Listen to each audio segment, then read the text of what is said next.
12, 1453. A Hungarian engineer named Orban walks into Constantinople and offers the Byzantine Emperor Constantine the greatest weapon in the world, a cannon so powerful it can shatter any wall ever built. Constantine examines the plans. He's impressed. He asks the price. Orban names his fee.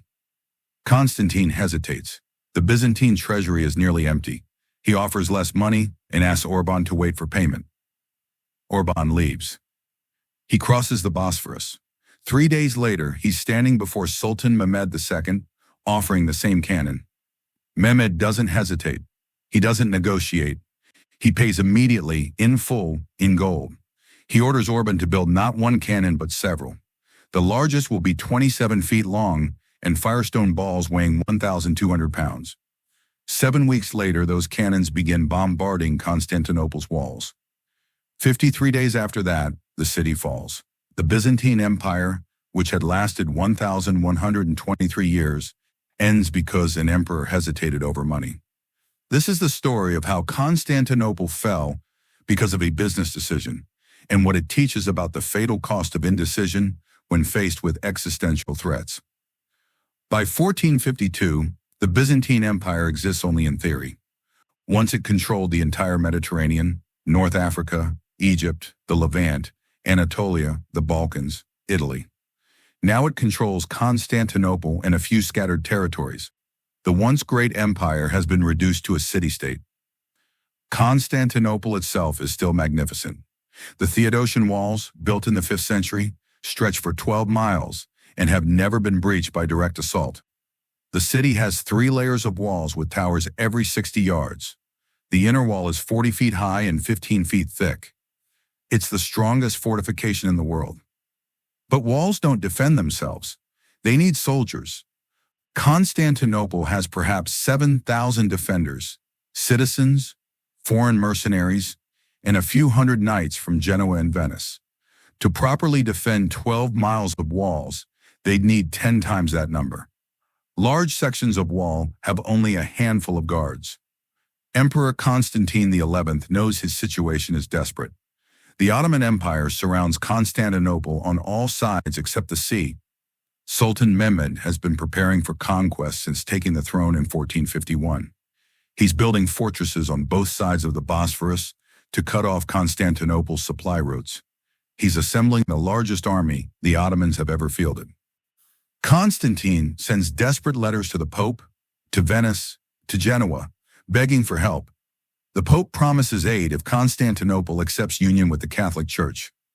A politically impossible demand that alienates much of the city's population. Venice and Genoa send token forces, but nothing that can change the strategic balance. Constantinople needs a miracle, or at least a weapon that can level the playing field. Orban is a Hungarian cannon founder, a master of the new technology of gunpowder artillery. He's not particularly famous, not wealthy, not connected to any great power. He's a craftsman and businessman who travels where his skills are valued and paid for. Cannon technology in the 1450s is still relatively new and unreliable. Early cannons often explode, killing their own crews. They're slow to reload, inaccurate, and expensive to produce. But they work. They can knock down walls that siege towers and trebuchets cannot. The future of siege warfare belongs to gunpowder, and everyone knows it. Orban has been perfecting his craft across Europe. He's built cannons for various clients, learned from each project, and developed techniques for casting larger, more powerful guns.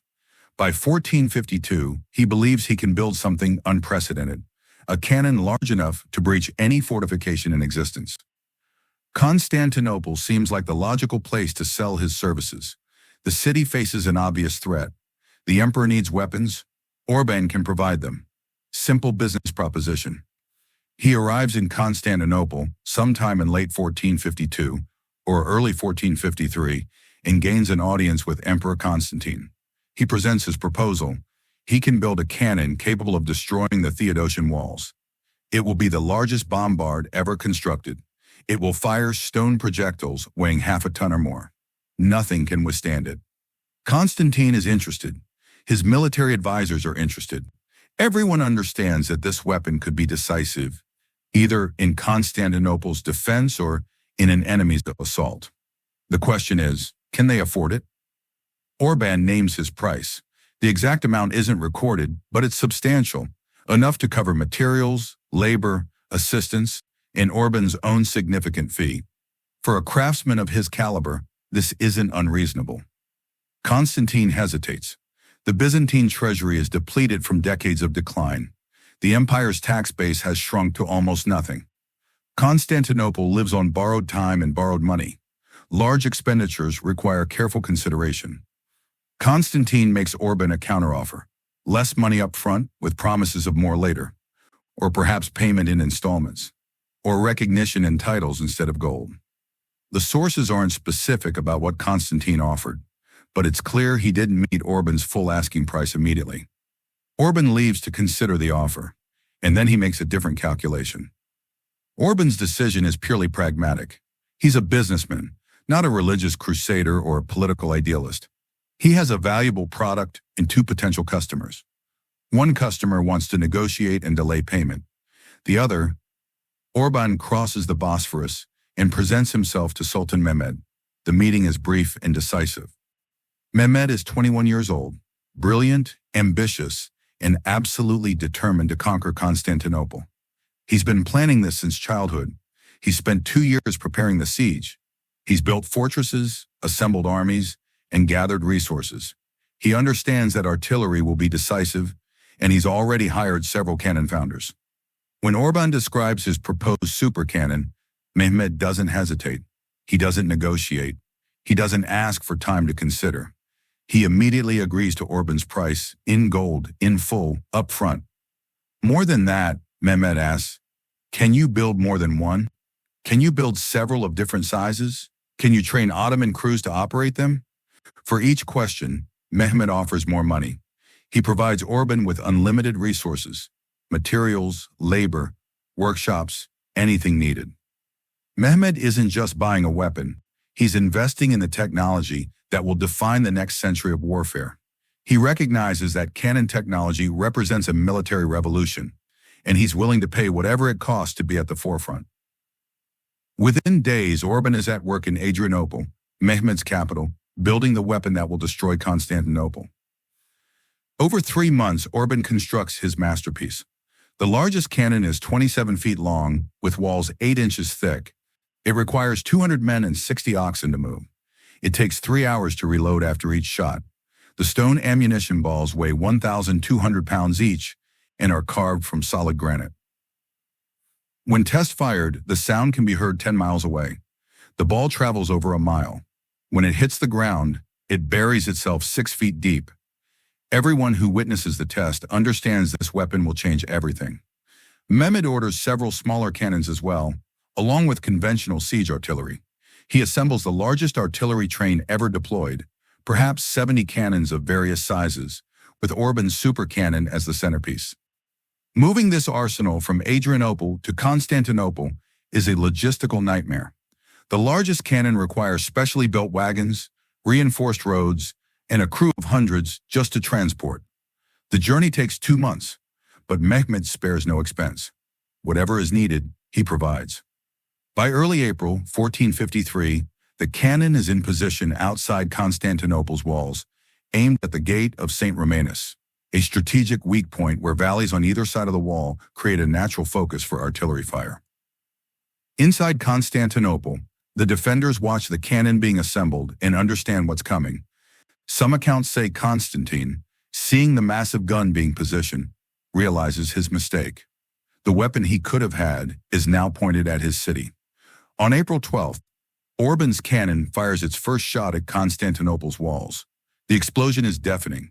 The stone ball smashes into the wall with enough force to crack the outer fortifications.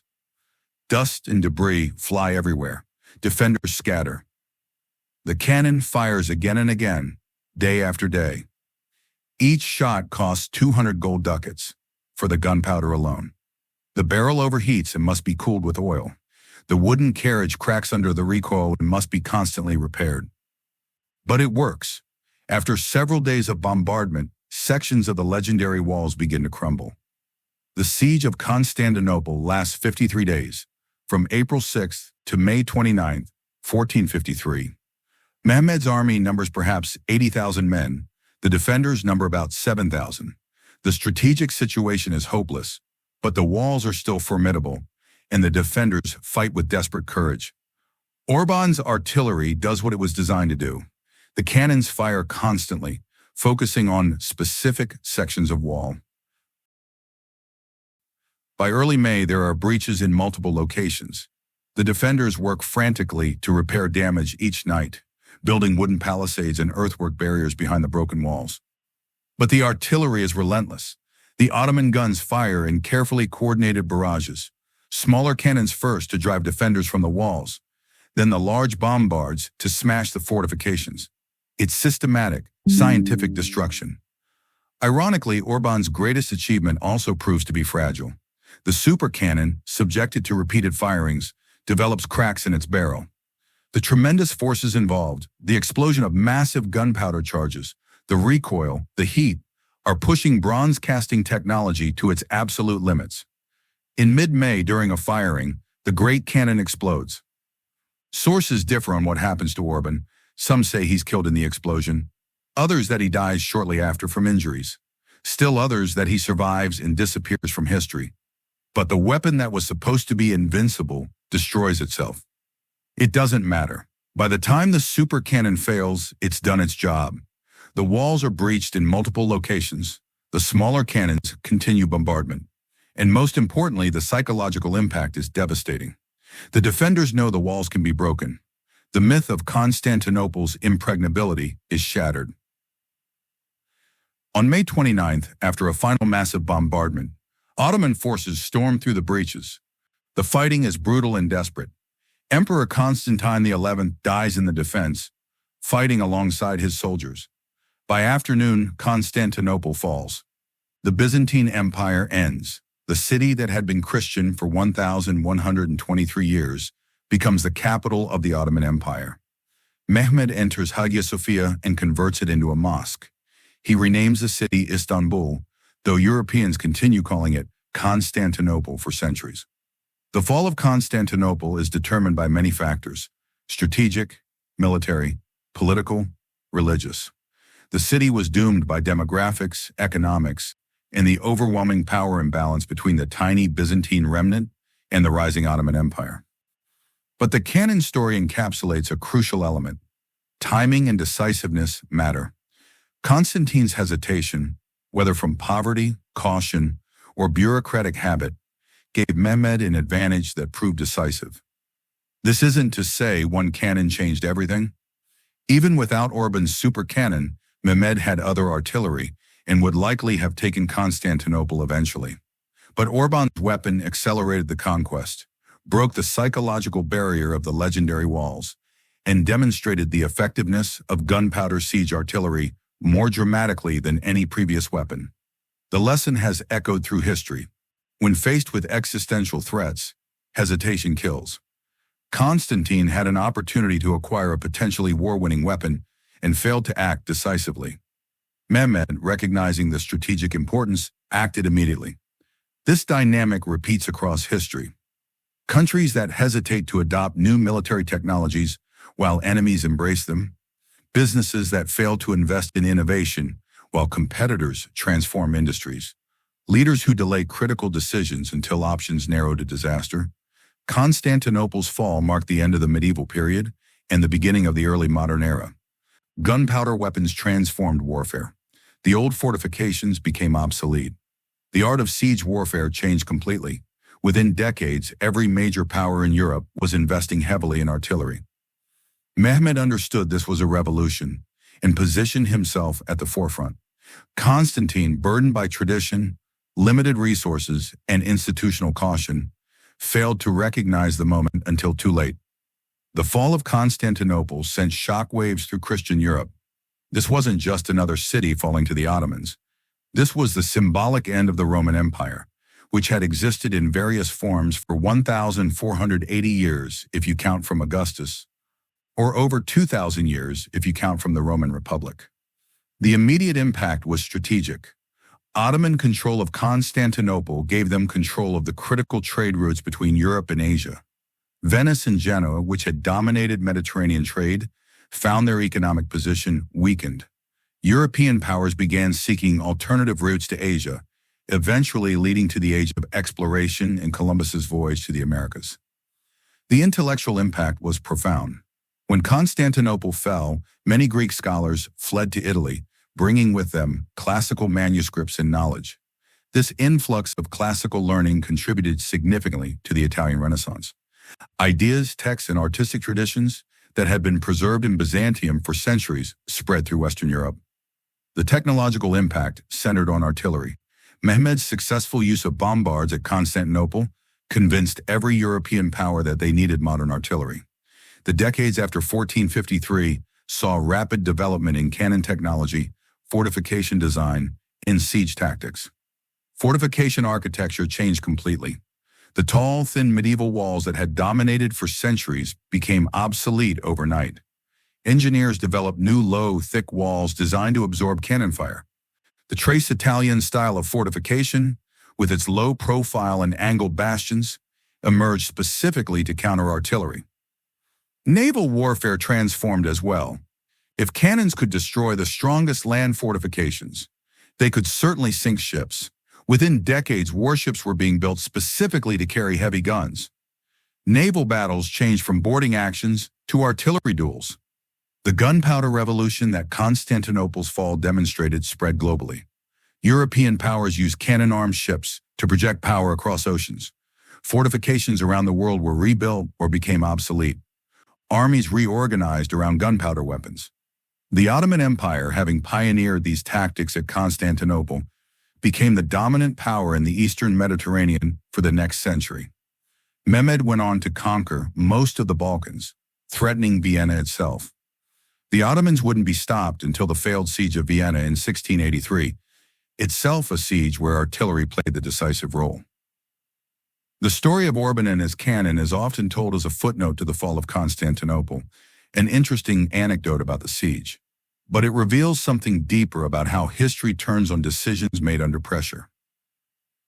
Emperor Constantine faced a choice: invest heavily in an uncertain new technology or conserve resources and hope traditional defenses would suffice. He chose caution.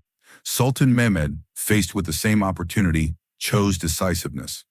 3 months later, one man held the weapon while the other faced it. We can't know if different choices would have changed the ultimate outcome. Constantinople was already doomed by geography, demographics, and the military imbalance. But we do know that hesitation cost Constantine any chance of defending successfully. The weapon that might have deterred Ottoman assault instead shattered his walls. The cannon that Orban built fired fewer than 100 shots before destroying itself, but those shots were enough. The walls of Constantinople, which had stood unconquered for 1,000 years, crumbled. An empire fell, an age ended, and a new era of warfare began, one where gunpowder, not courage or strong walls, would determine victory. Orban made a business decision. Constantine made a financial decision. Mehmed made a strategic decision. Only one of them understood that some moments don't allow for hesitation, that some opportunities don't wait for second thoughts, and that when facing existential threats, decisiveness matters more than caution. Constantinople fell because of many reasons. But on April 12, 1453, when Orban's cannon fired its first shot, everyone understood that one reason was Constantine's hesitation and Mehmed's decisiveness when a Hungarian engineer walked into their respective courts offering to build the future.